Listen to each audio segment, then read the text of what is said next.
please give an energetic and warm welcome to the one and only, the founder of English Lovers channel, Mr. Satyendra Singh.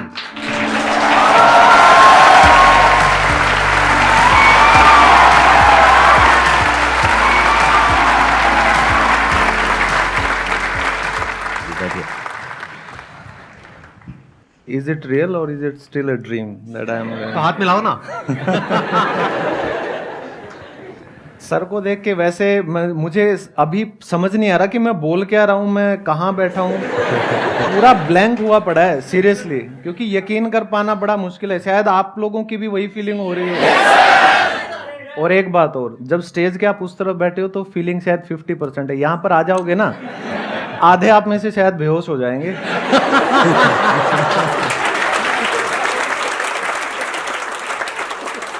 आप बताएंगे short में अपनी journey के बारे में कि आपने क्या किया, कैसे किया और आज इस लेवल तक कैसे पहुंचे? पहले मैंने शुरुआत की थी, एमबीए किया जैसे नॉर्मल सभी अपनी ग्रेजुएशन करते हैं, फिर एमबीए किया और उसके बाद मुझे लगा कि कुछ लाइफ में करना है. तो मेरे जो ग्रुप था सभी दोस्त, कोई डॉक्टर बन गया, कोई इंजीनियर बन गया, तो मुझे लगा भाई तू तो रह गया, तू क्या करेगा.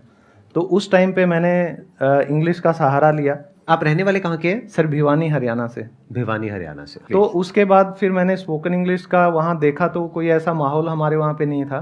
सारे हरियाणवी में बात करते हैं. कॉलेज में आप जाओगे तो अगर आप हिंदी बोलोगे तो क्या देंगे, गणा मत है.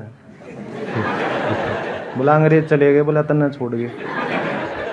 तो उस वजह से फिर मैंने भिवानी को छोड़ ही दिया. कॉलेज भी मैं कभी कभी जाता था. मैंने दिल्ली ट्रेन में आना जाना स्टार्ट किया. तो यहाँ मैंने 1-2 इंस्टीट्यूट ज्वाइन किए स्पोकन इंग्लिश के सीपी में, और वहाँ फिर मेरी हल्की सी जर्नी स्टार्ट हुई.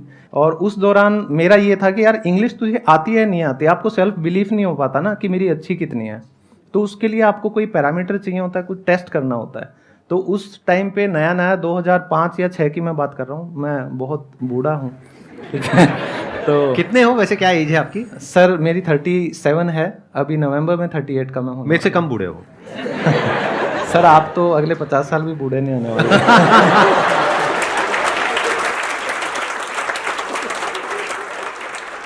तो उसके बाद मैंने सोचा कि अपने आप को देखें तो इंग्लिश आती है नहीं तेरे को. फिर मैंने उस टाइम जो टॉप कॉल सेंटर्स हुआ करते थे, कन्वर्जेस, IBM, WNS, तो मैंने हर किसी में जाके इंटरव्यू देना स्टार्ट किया. जॉब करना मेरा मकसद नहीं था उस टाइम पे, लेकिन मुझे ये था अपने आप को टेस्ट करना है. तो फिर कन्वर्जेस में शायद 200 या 300 स्टूडेंट्स यानी कैंडिडेट्स थे, और वहाँ जाके फिर 5 या 6 घंटे के सिलेक्शन प्रोसीजर के बाद मेरा अकेले का सिलेक्शन हुआ. तो तब मुझे लगा कि हाँ कहीं तो तुम पहुँच गए हो. तो वहाँ से स्पोकन इंग्लिश की जर्नी मेरी स्टार्ट हुई थी. लेकिन क्योंकि भेड़चाल में एमबीए कर रहे थे उस टाइम पे सभी, हम भी फंस गए उस चक्कर में. एमबीए किया, फिर बैंकिंग की जॉब्स निकलने लग गई.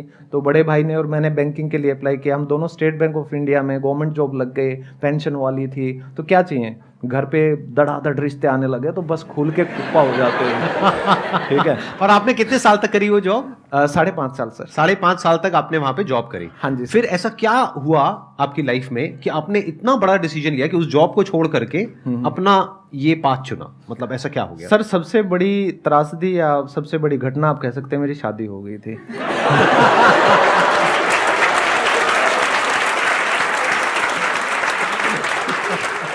लेकिन शादी होने के बाद तो रिस्पॉन्सिबिलिटीज और बढ़ जाती हैं, उसके बाद तो प्रेशर भी बढ़ जाता है. बिल्कुल सर. लेकिन वहां पे हुआ क्या, वो जो प्रेशर था उस घबराहट के अंदर मुझे ये समझ आने लग गया कि भाई शादी तो चलो कर ली, ये तो किसी तरह मैं शायद निभा लूंगा, लेकिन ये जो जॉब है ना, ये मेरी सेकंड वाइफ है और इसके साथ मेरा रिश्ता जम नहीं रहा कुछ, तो इससे तलाक ले लेना चाहिए. तो या तो मेरा जो रियल वाइफ है उनसे तलाक हो जाता या शादी उनसे हो जाता. तो मुझे लगा कि भाई तो अब उन्होंने भी सपोर्ट किया होगा. लेकिन वहाँ पे एक चीज़ और हुई सर. जब मैंने जॉब छोड़ने का डिसीजन लिया, there was no one to support me, to be honest. क्योंकि सोसाइटी के प्रेशर में इवन पेरेंट्स, फ्रेंड्स तो मेरे कभी रहे नहीं. मेरा आज तक कोई दोस्त नहीं है. आज तक नहीं था, आज के बाद है. मैं मजाक नहीं कर रहा.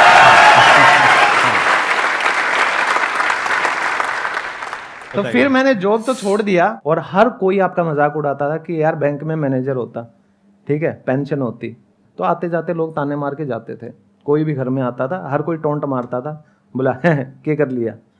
फिर मैंने कहा चलो इनको कुछ ना कुछ तो दिखाना चाहिए. फिर जो अंदर की आपकी आग होती है वो कहीं ना कहीं आपके लिए काम करती है.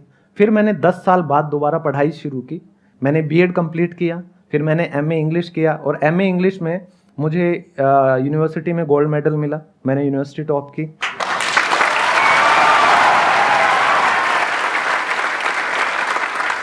ये जो आपने किया, ये वो जॉब करने के बाद किया? Yes sir. कमाल है। मतलब उस टाइम पे एज कितनी थी आपकी?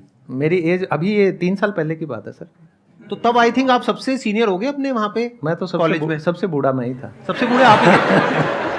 फिर उसके बाद ये यूट्यूब की जर्नी कैसे शुरू हुई? सर आपकी जो वीडियो है स्पीक इंग्लिश विद कॉन्फिडेंस, हाँ, उस वीडियो को देख के मैंने मेरी फर्स्ट वीडियो बनाई। मेरा एक कैसे सेशन बोलना आया था स्पीक इंग्लिश विद कॉन्फिडेंस, आज से आई थिंक 4 साल पहले, 4 या 5 साल Yes. पहले।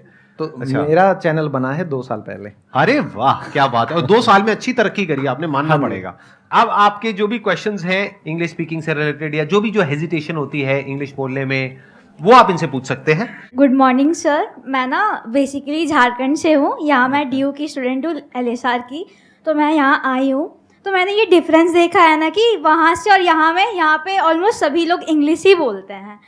बट ये डिफरेंस हो जाता है ना कि कहीं कहीं पे अगर हम नहीं बोल पाते हैं तो हमारा पूरा कॉन्फिडेंस ही लूज़ हो जाता है। लाइक मैं बहुत एक्सट्रोवर्ट टाइप की हूँ, बहुत बोलती हूँ, लेकिन ऐसा कहीं कहीं ऐसा एक प्लेस होता है कि जहाँ मैं नहीं बोल पाती, और शायद मेरे को उसका एक रीज़न लगता है इंग्लिश। तो सर उस टाइम पे कैसे, क्या डील करना चाहिए, क्या करना चाहिए? मैंने जैसे शुरुआत में बताया कि मुझे भी सेम आपकी तरह ही ये दिक्कतें फेस करनी पड़ी थी। आप में से कोई भी या इस दुनिया में कोई भी अगर कोई भी नई स्किल को सीखेगा और उसको कोशिश करेगा आजमाने की, तो फंबल तो होंगे, गलतियां तो होंगी।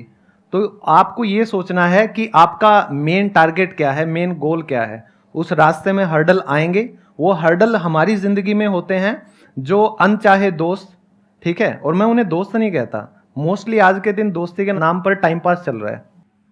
तो जो आपका रियल फ्रेंड होगा वो आपकी ग्रोथ में आपको सपोर्ट करेगा। चार्ल्स स्कूली एक अमेरिकन साइकोलॉजिस्ट हुए हैं, उनकी एक लाइन मेरी बड़ी फेवरेट है सर, आप कहें तो प्लीज। प्लीज। वो कहते हैं, I am not what I think I am, कि मैं वो नहीं हूं जो मैं सोचता हूं।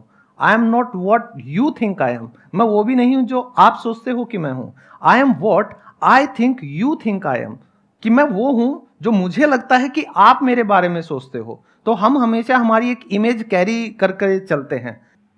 तो आपको ये सेल्फ रियलाइजेशन अंदर से होना चाहिए कि आपके हितैषी कौन है और आपके अगेंस्ट कौन है। तो अगर आपका मेन गोल सही है, आपको लोगों को दिखाने के लिए आगे नहीं बढ़ना, खुद के लिए आगे बढ़ना है, तो मेरे हिसाब से ये दिक्कत कभी नहीं आएंगी।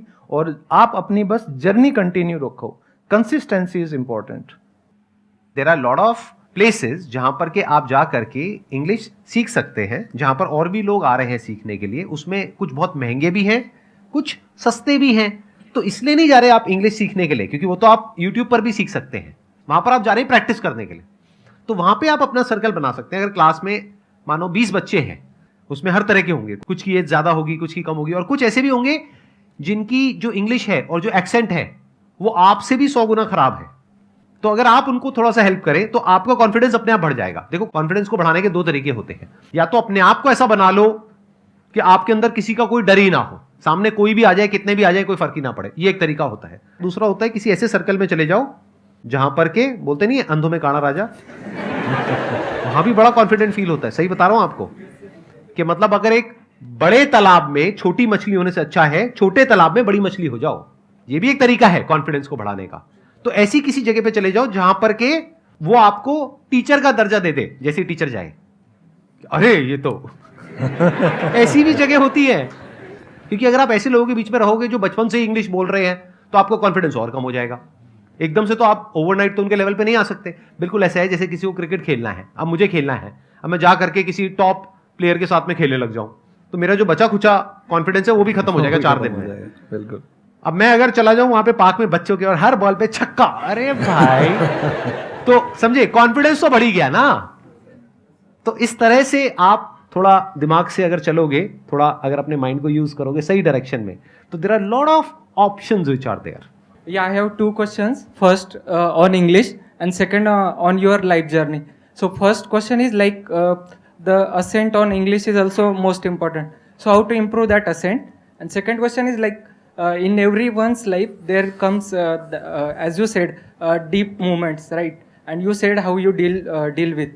it. But how can we as a youth deal with that? सबसे पहली प्रॉब्लम जो हम एक्सेंट की बात करते हैं, आपने एसेंट कहा, दैट इज एक्सेंट। तो इसमें हमारी गलती है ही नहीं, टू बी ऑनेस्ट। हम एक बात को समझें कि हमारी जो इंग्लिश जो हम सीख रहे हैं that is ESL, English as a second language. तो हमारी जो मदर टंग है, जो हमारी मातृभाषा है, वो हिंदी, मराठी, गुजराती, ये मतलब 22 भाषाएं हमारी कोई सी भी हो सकती है। तो हमारा जो एक्सेंट है वो डिपेंड करता है MTI।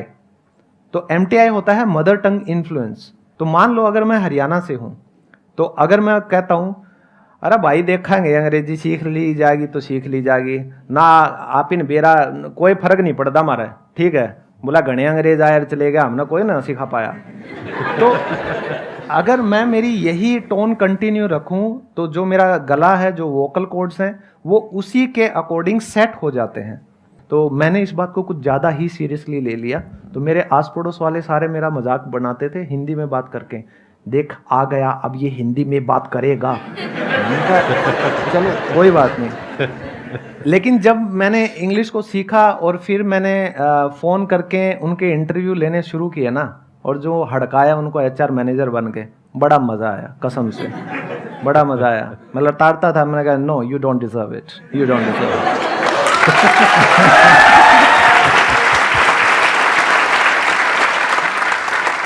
तो आपको एक्सेंट इंप्रूव करना है तो अच्छी इंग्लिश को सुनिए और अच्छी इंग्लिश बोलकर उसकी प्रैक्टिस कीजिए, तो नॉर्मल इंग्लिश आपको हो जाएगी, आप वैसे प्रैक्टिस कीजिए। पहला तो आपका सवाल था एक्सेंट वाला। दूसरा जो आप कह रहे हैं कि लाइफ में लो पॉइंट्स आते हैं, आप सभी के आते हैं, नो डाउट। मैंने हमेशा, मेरे बहुत ज़्यादा लो पॉइंट आए हैं जब लोग मुझे घर पे आके कहते थे सुसाइड करेगा कि काल करेगा, परसों करेगा। बोले तेरी जी है, तो बोला वो कर गया गैलरी गाड़ में, देख वो झूल गया।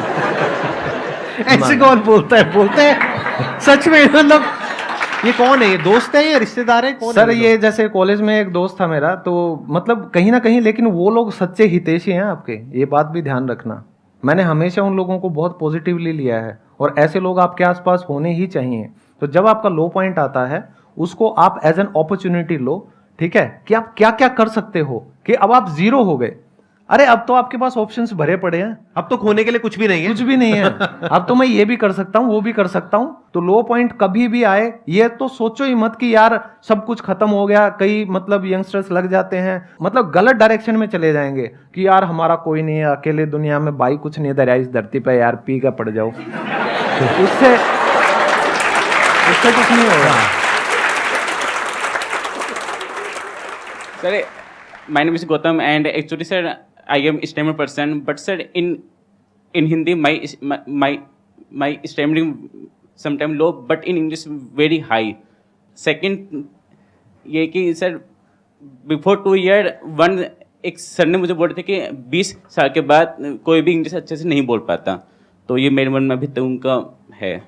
आपको कहीं ना कहीं लाइफ में या अपनी फैमिली में शायद कुछ है जो मतलब आप उभर के 100% अपनी पर्सनैलिटी से ऊपर नहीं आ पा रहे हो, कहीं ना कहीं कॉन्फिडेंस आप में कम है, ठीक है। तो लाइफ में आप हो सकता है कि कुछ करना चाहते हो लेकिन आपको लगता है शायद मैं नहीं कर पाऊंगा, तो वही बात आपकी हिंदी में आ जाती है। जब अब मैं सर के सामने बैठा हूँ, ऐसा नहीं है कि मेरे में कॉन्फिडेंस पूरा है, मेरी भी अंदर से लगी पड़ी है, ठीक है। लेकिन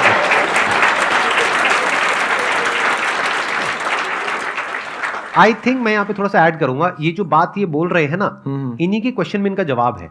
इनको किसी ने ये बोला है, इनके किसी सर ने या किसी ने बोला है कि 20 साल की एज के बाद में जा करके आप इंग्लिश नहीं सीख सकते हो, तो ये इनके माइंड में बैठा हुआ है। This is a mental block. ये पूरा मेंटल ब्लॉक है सर, ऐसा बिल्कुल भी पॉसिबल नहीं है। आपको मैं सच बात बताऊं तो जब मैंने चैनल मेरा वायरल स्टार्ट हुआ था तो मुझे 50 साल 60 साल ऐसे मेरे इतने ज़्यादा स्टूडेंट्स हैं, तो शुरू में एक्साइटमेंट होती है ना, सब्सक्राइबर से बात करेंगे, तो नंबर भेजते थे या मेरा मांगते मैं फट दे देता था, बात करते थे, हेलो जी हेलो। तो एक कोलकाता से एक लेडीज़ थी 60 ईयर्स ओल्ड, उन्होंने मुझसे इंग्लिश सीखी और उन्होंने इतना आशीर्वाद दिया मुझे, तो मुझे समझ ही नहीं आया कि मतलब मैं किन शब्दों में खुद को भगवान को धन्यवाद दूं कि मेरे को एक टीचर बनाया, कि मैं किसी की लाइफ में कोई चेंज ला पाया।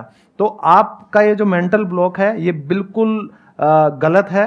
वो जो टीचर या कोई भी इंसान जिसने आपको ये चीज़ कही थी उसकी ज़िंदगी में दोबारा शक्ल मत देखना वो निहायत ही हाँ निकम्मा और नेगेटिव किस्म का इंसान है। ऐसे इंसान का जो ओरा होता है ना वो भी आपको खराब कर देता है। ठीक है, पॉजिटिव लोगों के साथ रहो, सर की वीडियोस देखते रहो, ऐसा कुछ भी नहीं है। चाहे आप 70 साल के हो जाओ, 75 साल के हो जाओ, जब तक आपका दिमाग 1% भी चल रहा है, आप इंग्लिश क्या दुनिया की कोई भी भाषा सीख सकते हो, उसमें कोई भी वो नहीं। Excellent point.